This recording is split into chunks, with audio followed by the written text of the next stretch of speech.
Buddy, look, said Dot quietly but urgently. She was pointing the flashlight at my feet. I looked down. The shadows were seeping their way under the door, and her lights flickered again.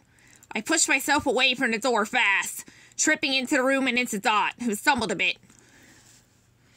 I grabbed her hand instinctively to keep track of her. She didn't fight me. Her light flashed up to the wall, still flickering. More ink! Then she turned to shine her light on the room.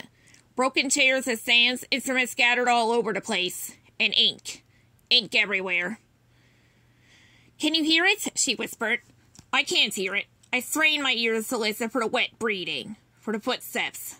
No, aim at the door again, I whispered back. She did and gasped.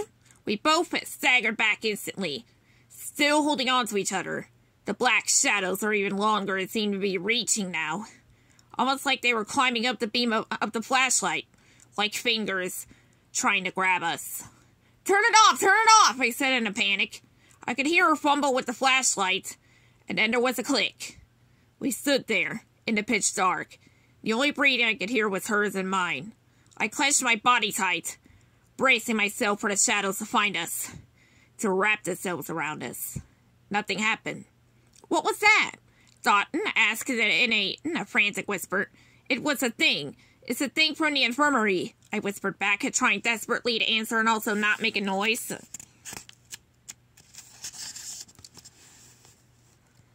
I don't understand, whispered Dot, her hand shaking in mine. It doesn't make sense. The shadows, the sounds, shh. She was quiet instantly. I didn't know what I'd heard, but something had sparkled in my senses. I closed my eyes.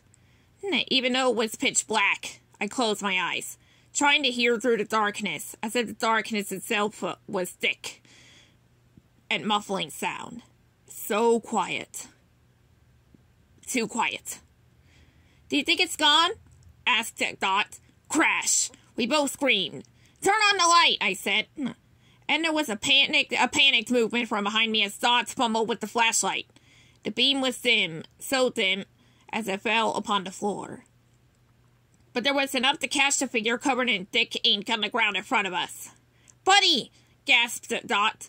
I leaned down. I had done this before. I was experiencing the same thing before. In the music room, bending over a figure covered in ink. The head jerked, and I fell back into Dot. She stumbled and the light wavered for a moment.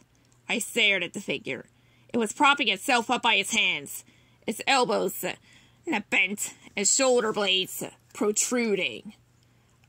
A curtain of hair fell over the face, dripping now in ink, like the hair itself was ink. I knew that hair. He's here, rasped a familiar voice. The head twisted suddenly, and then its body collapsed in a sickening thud against the wood.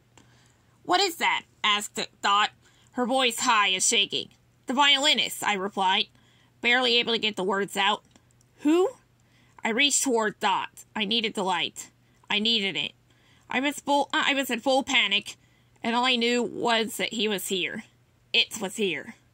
Somehow Dot understood to put the flashlight in my shaking hand. I aimed it around the room wildly, barely taking a moment to see that the corners were empty. Ignoring the reaching shadows, the dimming of the light, the flicker. Every direction, every way possible, I aimed down and all around. And back to the door. And the chaos in the room just made it all like a fever dream. Like I was dizzy. Nothing. No one. I stopped. The faint beam landing again on the violinist. Where did she come from? Whispered Dot. She couldn't have just appeared. I shook my head. No idea. It's like she was just... I didn't finish my thought. There was a pause and then Dot completed my sentence. Dropped.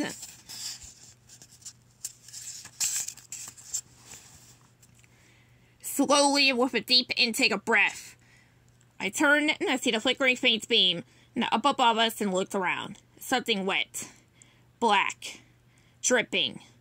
A figure with something sharp that glinted in the lights like teeth. But then the flashlight died in the shadows.